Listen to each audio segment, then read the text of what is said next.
It's a beautiful sunny day today, and I'm actually feeling kind of optimistic. Yes, because of the elections last week. Okay, we're nonpartisan, but how about that mayor's race in New York City? Pretty great. How about this California vote on 50? Pretty great. Okay, I think there was a senator's race in Virginia? Yeah, anything else? It was all good, right? So we're feeling optimistic. It's a beautiful sunny day outside here in lovely Berkeley, California. Our service is now starting, and our prelude is number 126. And what book is that? What? It's on the screen. Number 126, look on the screen. Come thou fount of every blessing, in the gray hymnal.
I am Hank Pelletier, and I would like to welcome everyone to the Berkeley Fellowship of Unitarian Universalists, and a special welcome to our friends on Zoom. We are part of a free religious tradition that honors the loving heart, the open mind, and growing together within the beloved community. Please silence your cell phones. We'll pause for that. Okay. If you have any announcements, please write them down and give them to Jeff in the AV corner. There he is. Okay, land acknowledgement. Our fellowship stands on land that is today called Berkeley, California, located in the stolen territory of the Ohlone people. We honor them today and always for their wisdom and resilience. Today, we are very pleased to have Reverend Bonnie Dlott with us. Yay. She's in the choir. There she is. Since retiring after 11 years of ministry with the Napa congregation, Reverend Bonnie had the privilege of serving the UU congregations in Santa Rosa and Petaluma as a contract minister. Reverend Bonnie is a Bay Area native and spends her time communing with nature, cooking, traveling, and playing with her two grandbabies. She will provide us with opening words. Welcome, Bonnie.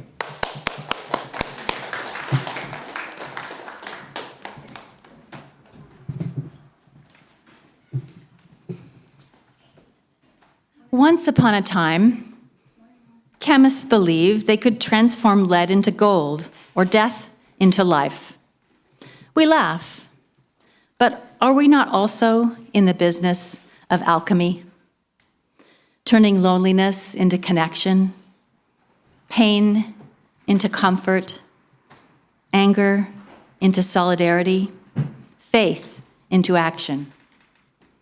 The subtle magic of church combines love with justice, creates hope out of fear, transforms individuals into community.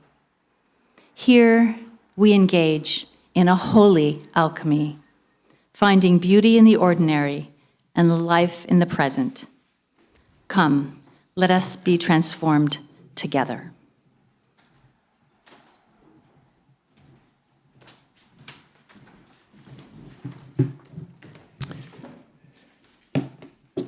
This next section is called housekeeping.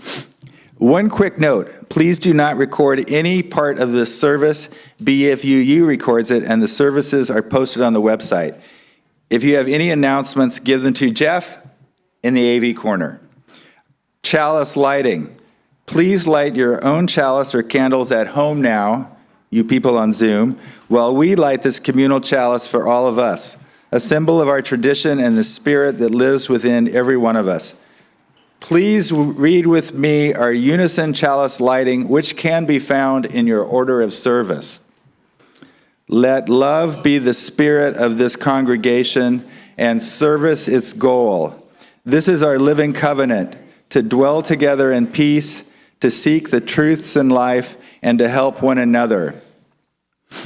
We light our red candle now to mourn Black lives taken by police violence, to proclaim that Black Lives Matter, and to express our commitment to Black liberation, reparations, and the end of slave capitalism. And now please join the choir in singing Ancestor Sky People. The words are on the TV.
Now for our meditation. In a moment, I will sound a chime to lead us into our silent meditation.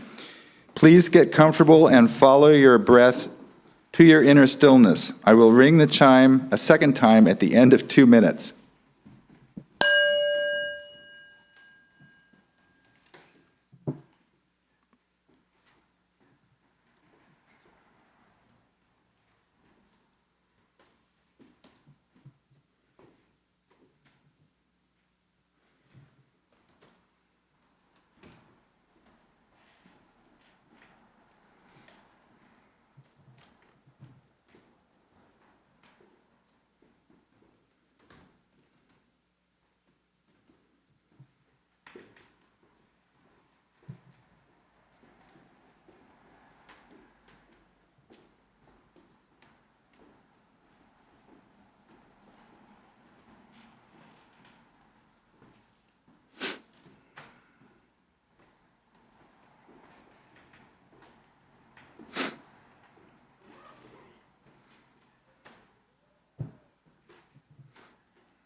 The ritual of joys and sorrows is a time for each of us to share what is in our hearts this week and ask for community prayers and support.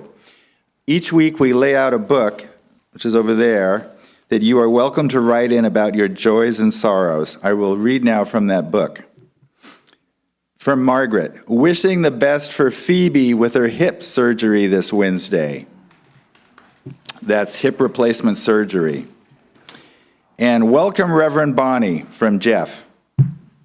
And from the people on Zoom, we have from Karen DeWald, my granddaughter's Summer, Maria, is turning 2 on November 16th.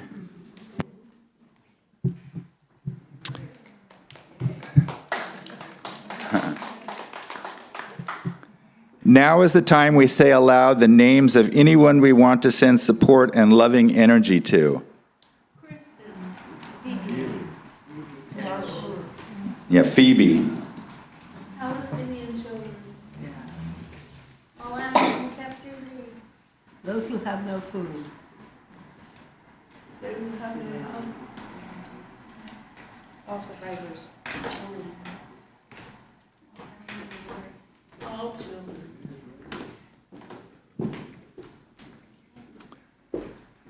Next is the silent part of our morning ritual. It's the healing ritual with water and stones. For anything that is in our hearts that we wish to bring into community, but is perhaps too sensitive to speak out loud, we have a symbolic action that you can take. You can walk down the center aisle, choose a stone or stones, and immerse it in the water, which represents our community.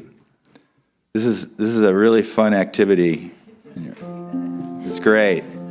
Amelia, you're new, but you can do it. Yeah.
Well, that's a lot of rocks went in there today. I think Reverend Jojo put in 5. Okay, for all that we have shared and for all that we will share in our ongoing lives together, may we be grateful. Next, we have the metta meditation. Today's meditation song comes from the Buddhist tradition and is found in the order of service. Please join us in singing while Barbara leads us in song.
We have a very special poetry reading today by Alex from the kitchen. Where is he? Alex.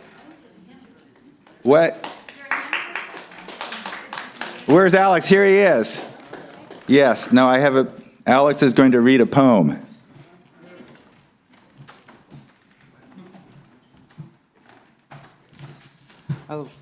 Hello. Today we're reading Choose to Bless the World by Rebecca Ann Parker. Your gifts, whatever you discover them to be, can be used to bless or curse the world. The mind's power, the strength of hands, the reaches of the heart, the gift of speaking, listening, imagining, seeing, waiting. Any of these can serve to feed the hungry, bind up wounds, welcome the stranger, praise what is sacred, do the work of justice, or offer love. Any of these can draw down the prison door, hoard bread, abandon the poor, obscure what is holy, comply with injustice, or withhold love. You must answer this question: what will you do with your gifts? Choose to bless the world. The choice to bless the world is more than an act of will, a moving forward into the world with the intention to do good. It is an act of recognition, a confession of surprise, a grateful acknowledgement that in the midst of a broken world, unspeakable beauty, grace, and mystery abide. There is an embrace of kindness that encompasses all life, even yours. And while there is injustice, anesthetization, or evil, there moves a holy disturbance, a benevolent rage, a revolutionary love, protesting, urging, insisting, that which is sacred will not be defiled. Those who bless the world live their life as a gesture of thanks for this beauty and this rage. The choice to bless the world can take you into solitude to search for the sources of power and grace, native wisdom, healing, and liberation. More, the choice will draw you into community, the endeavor shared, the heritage passed on, the companionship of struggle, the importance of keeping faith, the life of ritual and praise, the comfort of human friendship, the company of earth, the chorus of life welcoming you. None of us alone can save the world. Together, that is another possibility waiting. Thank you.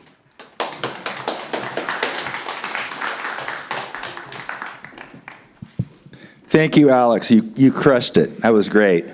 Alex is going to be a liturgist soon, probably sometime in the next month. He's just excellent guy.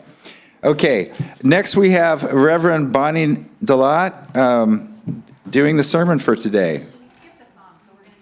Oh my gosh, did I skip a song? No, we got to do the song. I don't see it in my list. Deep peace. It's deep peace. It's right after the meta meditation. It's fine. No, it's not. It's not on my list. But you get to do it anyway. We got it, dude. Go ahead.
Now we have Reverend Bonnie.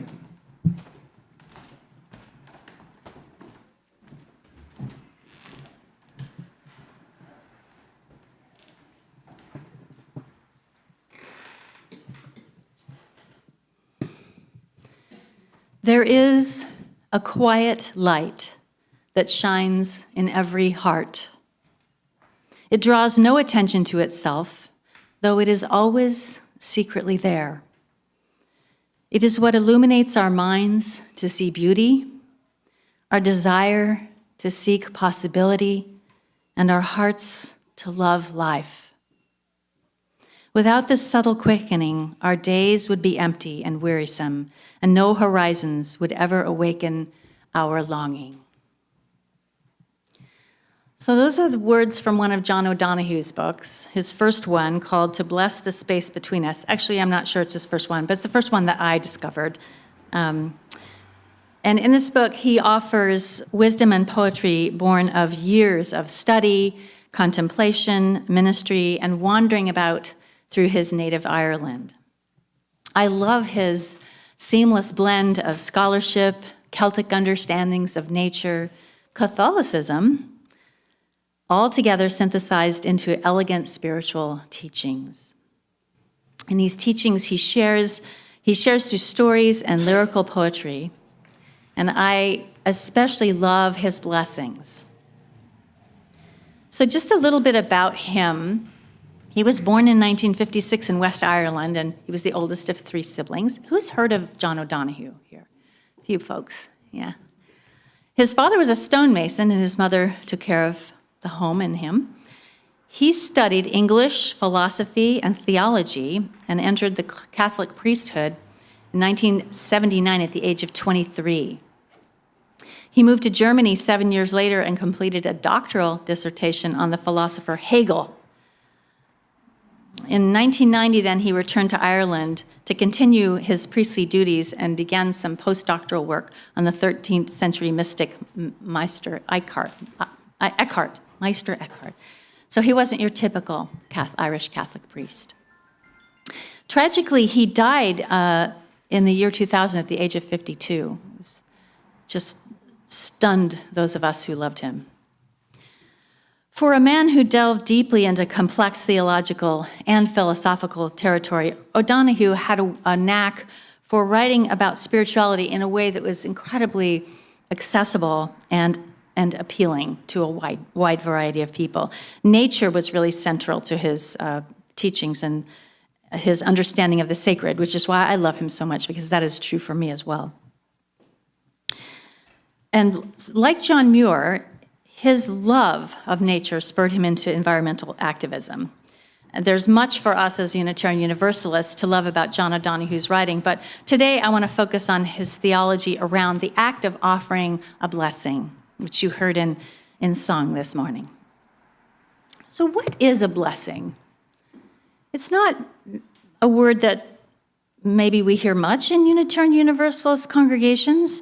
For some, it may fall in the same category as a prayer, which can be a little complicated for us. Having mostly set aside the notion of some all-powerful, all-knowing God who sits in the sky waiting for us to petition him, the nature of receiving a blessing that might or might not resonate with all of us.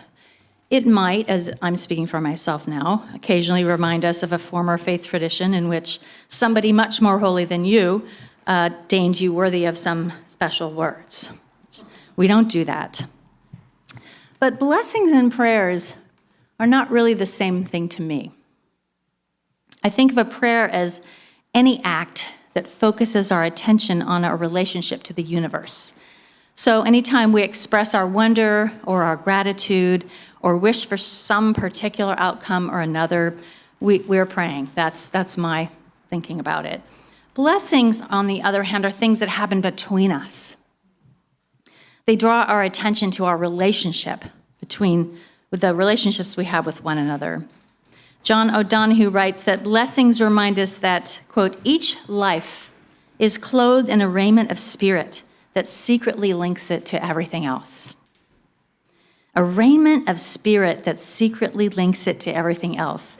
It sounds familiar to me. It sounds like the interconnected web of being of which we are a part. Blessings are words that affirm our connections. You use them every week in the meta meditation we did earlier when you say, may you, we, all, I be well. When we openly express hope for the well-being of one another, we are offering a blessing. In that moment, we are acknowledging the importance of another person's life and light in the world. We may or may not believe that our blessings can, in fact, change or affect what happens next. But if you've ever heard somebody say to you, I hope everything's okay, and really mean it, or I hope you feel better soon, then you know that it helps. O'Donohue writes that even the word blessing evokes a sense of warmth and protection, like a blessing. It suggests that no life is alone or unreachable. I'm going to read you one of my favorite blessings of John O'Donohue, which I've used all the time. It's called For Old Age, and the older I get, the more I love it. May the light of your soul mind you.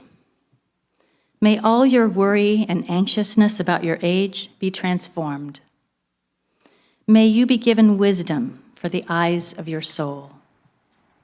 To see this as a time of gracious harvesting.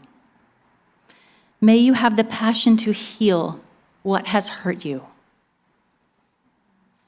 and allow it to come closer and become one with you.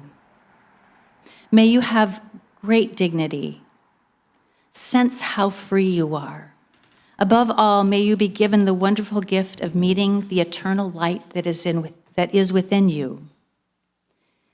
May you be blessed, and may you find a wonderful love in yourself for yourself. O'Donohue tells a story, which I love, about visiting a contemplative community of nuns as a young priest. He remembered how an older nun opened the door for him, and he's in his 20s. And knowing he was a priest, she got down on her knees and asked him to bless her. He writes, I stood over this contemplative and drew on every resource I knew to invoke the most intimate blessing. It struck me how ironical this situation was. Here was a contemplative who had spent over 60 years of her life navigating the searing silence and darkness of God, yet she was asking a 25-year-old for his blessing. When he finished, he knelt down and asked her for a blessing. He recalls, she seemed utterly taken aback. She mumbled something and practically ran out of the room. The system made her feel that she could not bless, and conversely made me feel that I could. Later, he thought more about the whole question of authority and blessings. He asked, who has the power to bless?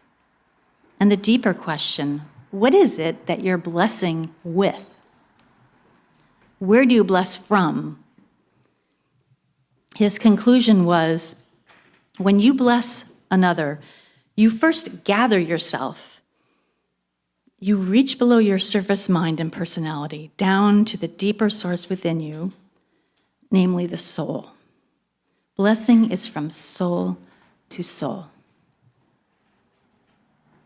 Whenever one person takes another person into the care of their heart, he writes, they have the power to bless. You got a soul, you have the power to bless. O'Donohue believes, like Meister Eckhart, that the soul is the core of who we are.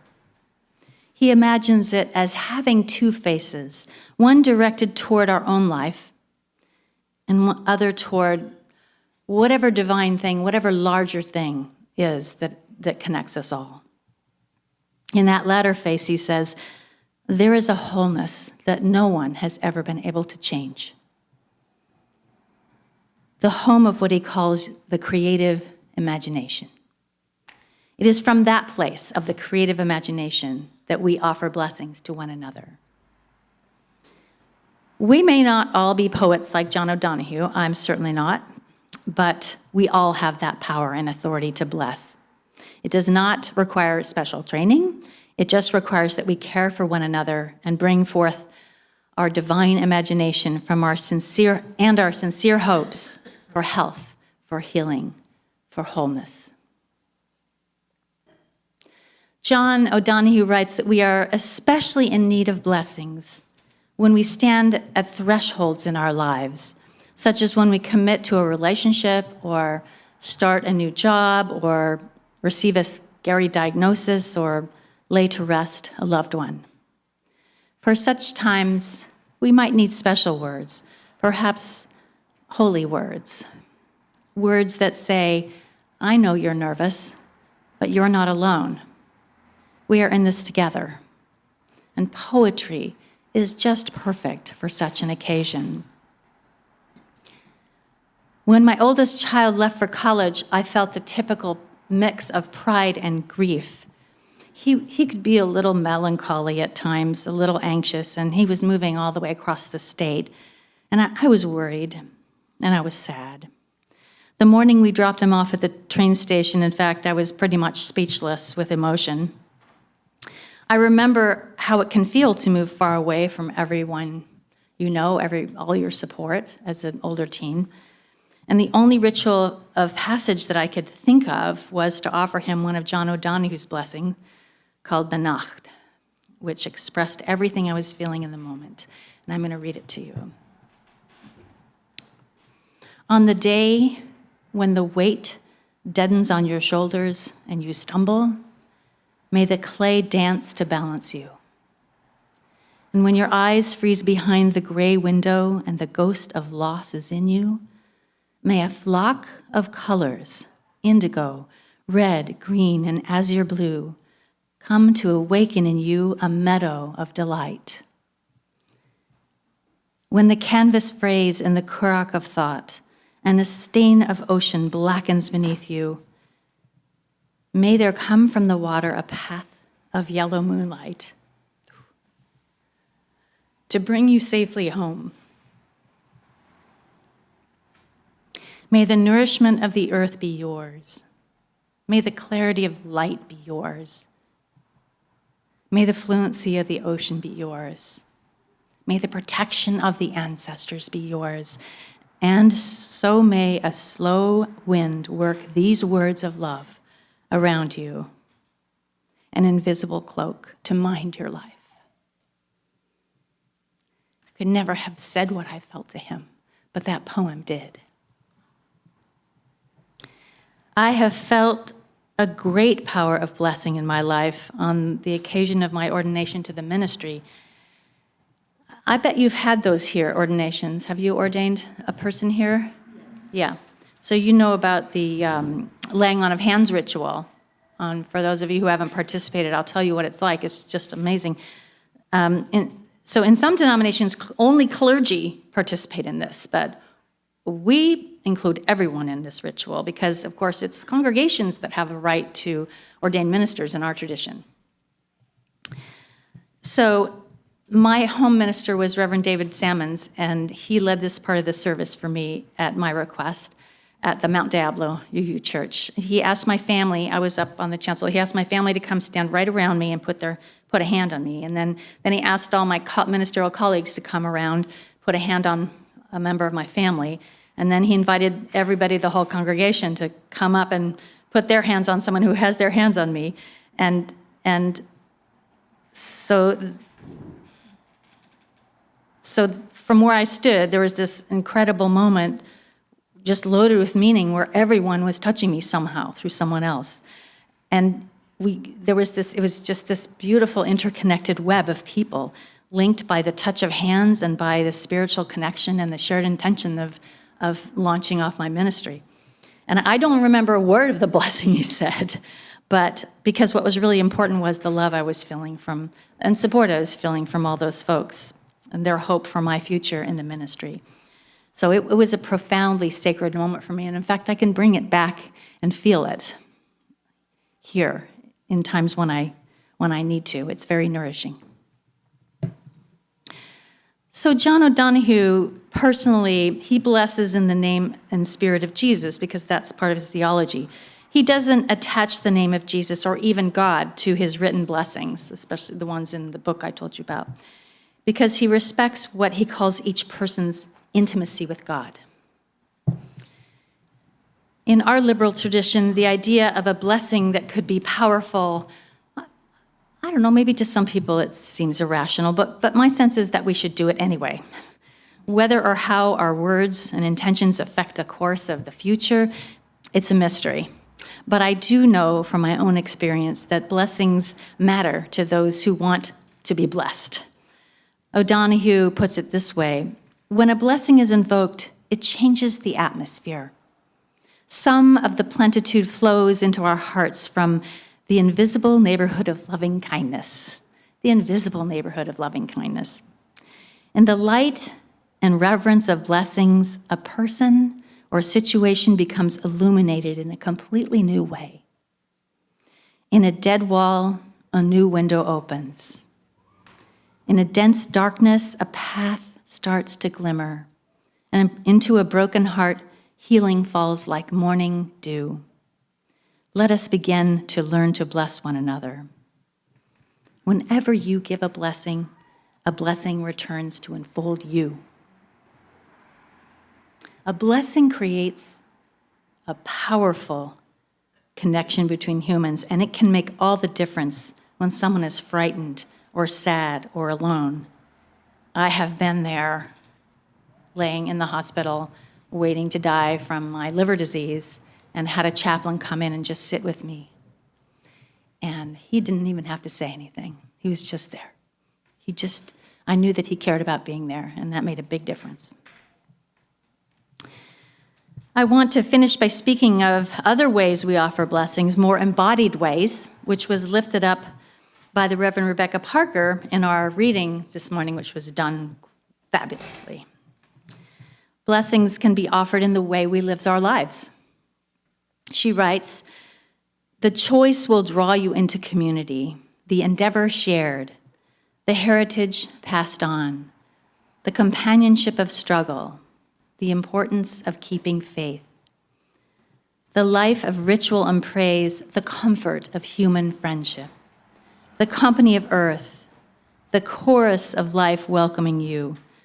None of us alone can save the world. Together, that is another possibility." You bless each other here, not only with your caring words to one another, but with your hands and with your deeds. In this community, you bless one another in many ways.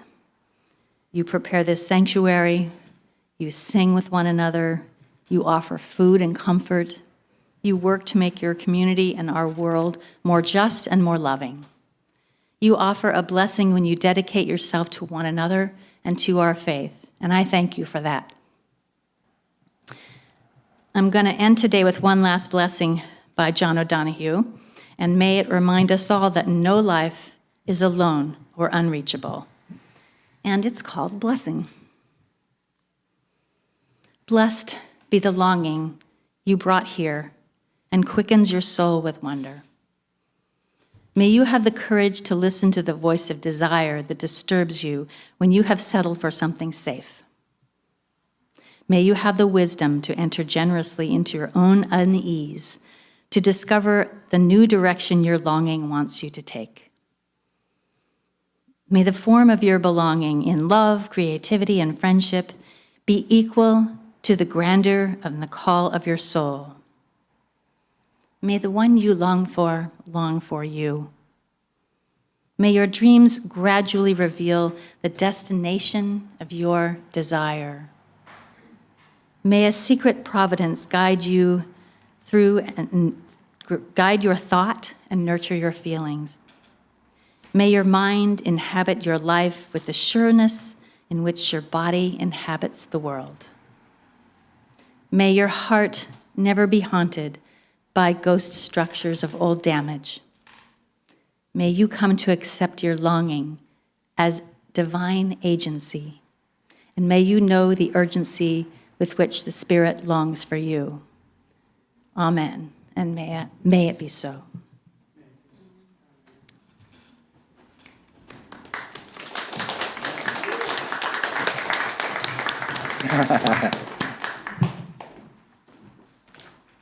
Thank you, Reverend Bonnie.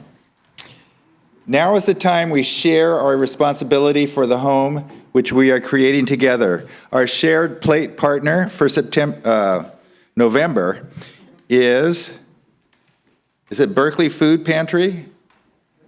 I'm reading like a September script here. It's Berkeley Food Pantry. Okay, who's passing the plate? I think maybe that's Alex. Where's Alex? No. Alex, you going to pass the plate? Yes. There we go. Okay, the Berkeley Food Pantry is a nonprofit organization providing emergency groceries to Berkeley and Albany residents in need. Through the combined efforts of 3 paid part-time staff, over 100 dedicated volunteers, the Alameda County Community Food Bank, community members, local businesses, and the USDA Emergency Food Assistance Program, the Berkeley Food Pantry provides emergency groceries for 3 days or 9 meals to over 2,000 Berkeley and Albany residents monthly. They are proud that they provide over 70,000 pounds of nutritious food each month to Berkeley and Albany households in crisis. For each dollar donated, we are able to purchase $7 worth of food. Thank you for supporting BFUU and the Berkeley Food Pantry. Music. The offertory. Yes, the offertory will be an original song by Tom Rudderow, Love Spiral Round. Here we go. So this is, thank you so much. I have this genre of my music called progressive folk rap. This is one of those songs. Usually it's a sing-along, but this one isn't. But the words are going to be there if you want to try. Give it a shot. I'm still trying.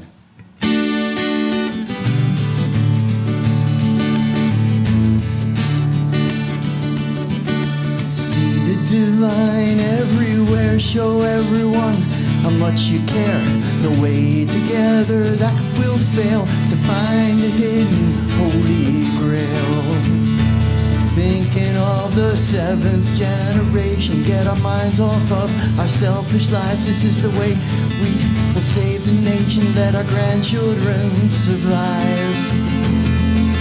Peace and ideal as time has come, peace for all, not just for some. It might seem quaint, may sound dumb, but it's where we're going, it's where we're from. The energy we expend in ridicule to condemn could be well used to extend a hand to help all ascend. Cause when we selflessly bend and reach in love to a friend, together we will begin to spiral upward again. As we strive to see perfection clear, we must keep in mind it's always here. So as we seek to know what life's about, know what we know within, we'll know without. Thinking in the unified third person, only together will we be free. If we don't, we'll see our lives will worsen until we can think as we. I got a recurring dream, peace, a simple plan. It seems it's hand in hand, in hand in hand. An idea whose time has come again. When we embrace our shadow side, and then we don't attempt to hide from all that we find deep inside, we won't project it all outside. When love sees clearly through our eyes, if love that's no longer disguised, it's only then we will rise as one upon our spiral high. When we separate, we polarize, thinking others foolish, ourselves wise. It's not believing God is on our side, but knowing in all that God abides. Thinking how the poorest of the poor will be affected by our every act when we let go of our desire for more abundance, for all will attract. Peace was to just the 60s. Flower fad, not just a strange idea Mahatma Gandhi had. It was a path. They found out of the madness, how to transcend life's relentless sadness. When we know the world's a mirror that just reflects back love or fear, as ourselves others appear, and the whole world will hold you as in a mirror. We will see all our love fed back endlessly, then unencumbered we'll be free to spiral in infinity. Alone and separate, we can't spiral higher, can't accomplish our defined desire. We find hands around what is lost is found, because hand in hand no one falls down. Hand in hand we're homeward bound. Hand in hand love spiral around.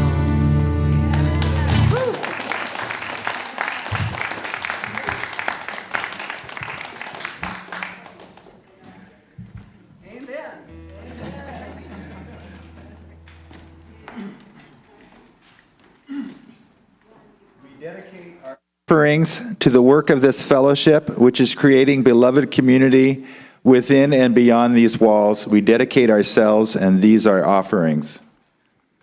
Please join the choir in singing "Love's Gotta Live Here" by Buck Owens.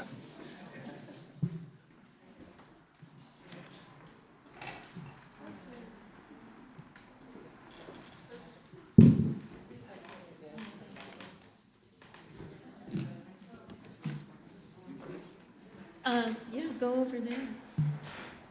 Elizabeth, you can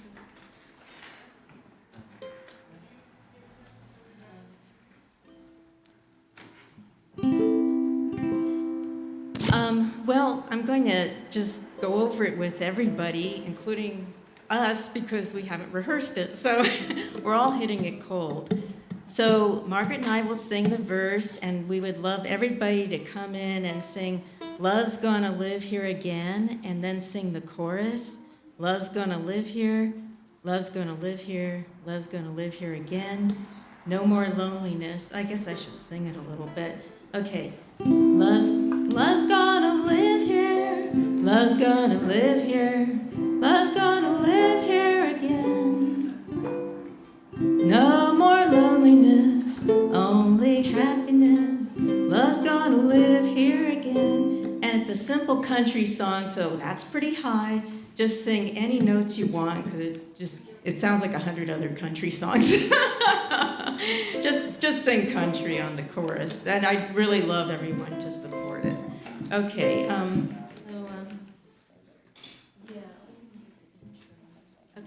Okay. All right.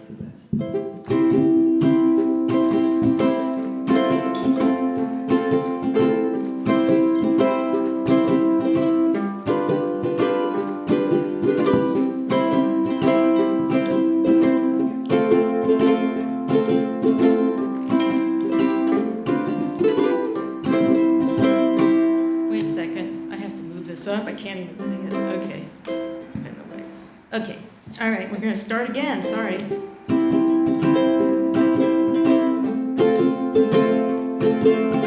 Wait a second. Oh, sorry. I'll have false starts. I realize I got to spread that out too. Okay. Okay. All right. Finally.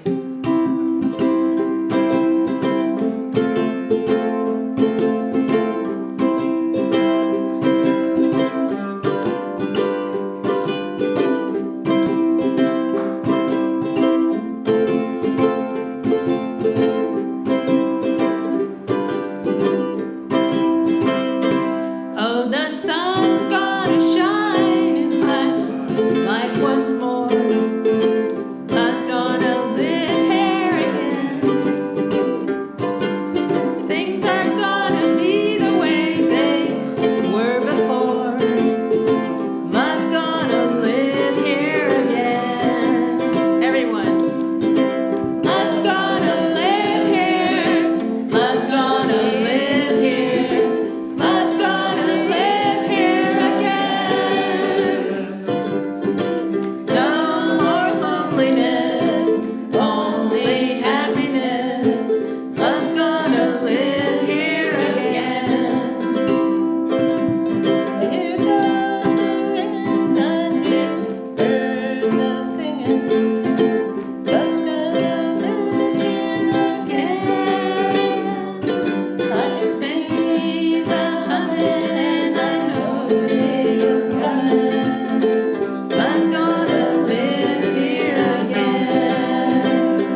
Visitors introduction.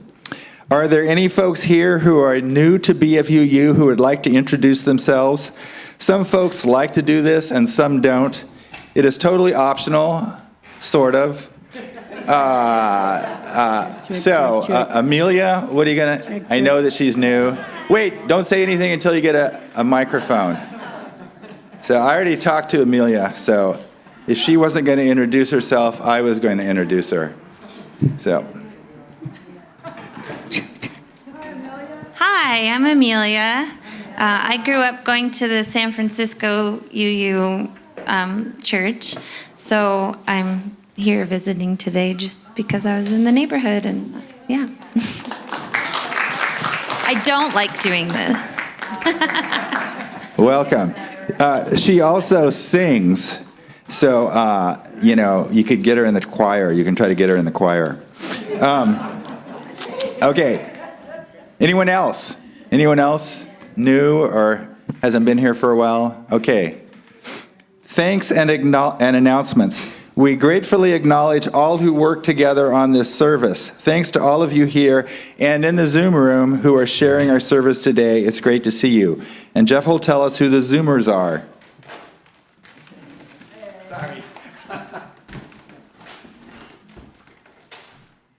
I guess I got things out of order here.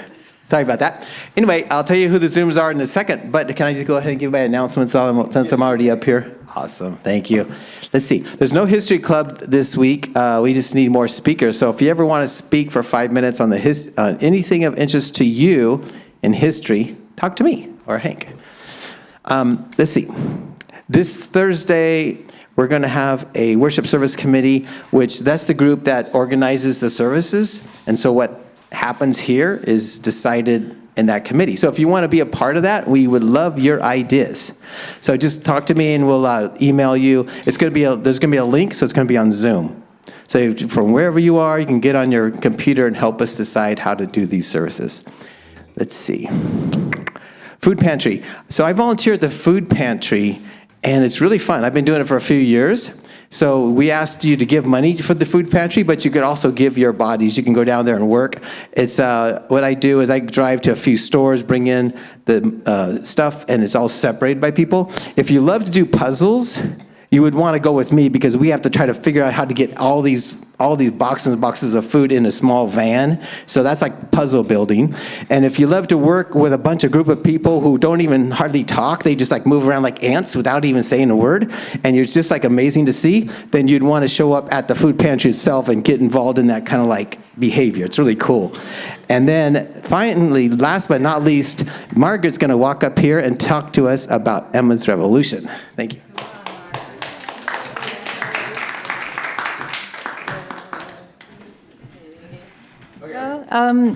A year ago, maybe 5 or 7 years ago, Pat Humphreys of Emma's Revolution came to our congregation and just showed up, and we didn't know who she was. In fact, the music director was talking to her and said, "Oh, you don't look like Pat Humphreys," but she was. Anyway, it was just funny. But she and Sally O are great, great, great singers. You will be amazed. And we got to they wanted to their first concert on the West Coast. They moved from back east here, and they did, and it was a sellout. And they are just fine musicians. That's all I have to say. They're coming November 22nd. We will have tickets to sell in advance as soon as they're printed, which should be like tomorrow probably. So if you want a ticket, it's $5 cheaper if you get them in advance. Okay, that's it. And I forgot a couple announcements. Let's see. If you're interested in joining a walking group, right, talk to Karen DeWald. Her phone number is in the membership directory. So if you want a membership directory, talk to one of us. We'll get you one, and you have Karen DeWald's phone number, and then you could be in the walking group. So that's awesome. And the other thing is, every second and fourth Sunday, Reverend Jojo does a special event here after lunch. It's you have to kind of be there to see it. It's like an art thing and a bodily expression thing and a meditative thing. So it's all those things kind of wrapped up together. And Reverend JoJo's right there. You could talk to her afterwards for more details. But it's the second and fourth Sunday. So hopefully you can come to do that. Thank you.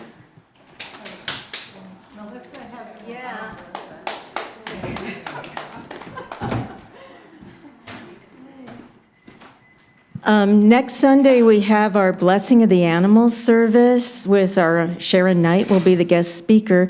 And so we are asking people, or I'm asking people, to email the office with the names of your beloved pets, either living or passed away.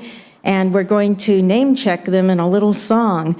So, and we also would like photos of the pets to show either here, or we can also put physical photos on the altar. This is a tradition we've done over the years for the Blessing of the Animals service. So please send us your pets, your favorite photo of your pet, and to office@bfuu.org. It's probably in your order of service, or it's in the communicator, and it's on our website.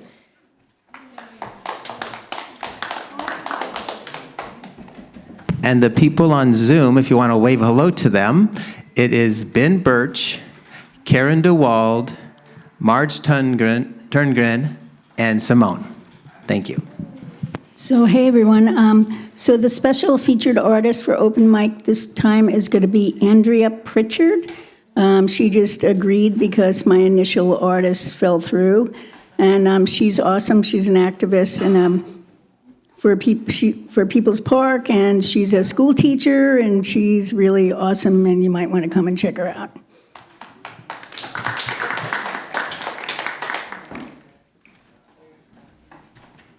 Third Friday, right? Yeah, I just want to make a pitch for the History Club, which is really a lot of fun. And we're very, very flexible. I think last Sunday somebody said, in History Club, can I just complain about my ex-boyfriends for 10 minutes? And we were like, that's great. That's fine. So we're really open to just about anything. Please check your order of service and your email newsletter for announcements. If you're not yet on our email list, go to bfuu.org to sign up or contact me after the service. Okay. Thank you and welcome to all who are with us today in silence or with words, in person or in spirit. We will have more time to connect with each other after the service and the days to come. Specifically, the days to come are next Sunday, Sharon Knight. She is our resident pagan witch. She will be sharing with us, and Sharon writes, sometimes the greatest teachings come from the tiniest beings. In this service, Sharon states what she has learned about love, service, and connection from 2 tiny kittens and rescuing feral cats. We will explore how our relationship with animals shifts when we view them through an animistic lens rather than a mechanistic lens, and how we can deepen that already special bond we have with our pets. To help a vulnerable being is to choose life. This sermon includes a blessing for all of our pets, living and dead. If you would like your pet to be included in the blessing, please send a picture to Anders at office@bfuu.org. Now we will extinguish the chalice. Please read with us the words in your order of service. We extinguish the flame of this chalice, but not the warmth of love, the light of truth, or the energy of service. These we carry in our hearts until we meet again. Thank you for joining us today. After the service, you are welcome to stay and enjoy community. We will be having a light lunch served by Alex in the back. What are we having today, Alex? Chicken again, right? Chicken. It's chicken every week. Margaret buys the chicken and we eat it. Yay, Margaret. Alex has an announcement. We got some leftovers up there, but they're getting close to the date, so eat at your own risk.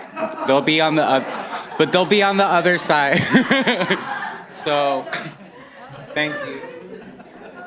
That is the worst announcement I have ever heard. Alex, not even I would have said that. Now for our final circle. What? Wait, Margaret's got an announcement now, a rebuttal. What? Okay, tell us one more time, where is the poisoned food? Here, I'll tell you. Check. I will tell you. Okay, just put like botulism on it. Okay, it's what? It's been in the refrigerator since Monday night. But they didn't put it in the freezer. This is great. Wonderful. We're going This is great. here. Yes. Great. And we're trying to increase our enrollment. Excellent. What? Yeah. We're gonna be dying off faster than ever. Okay. Final circle. Now for our final circle, please form a circle in the hall and join in singing a new song, Circle Around for Freedom.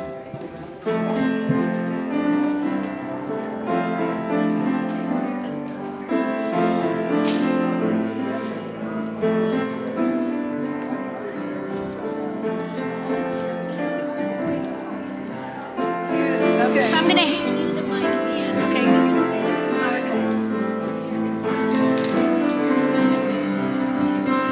okay? Circle round for freedom. Circle round.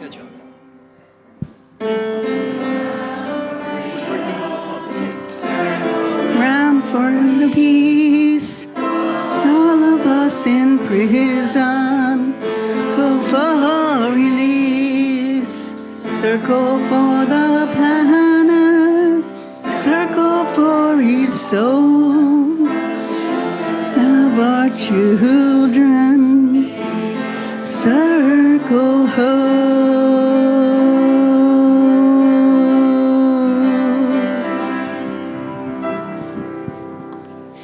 May we carry the blessings of this community with us as we go today and continue to bless the world. Amen.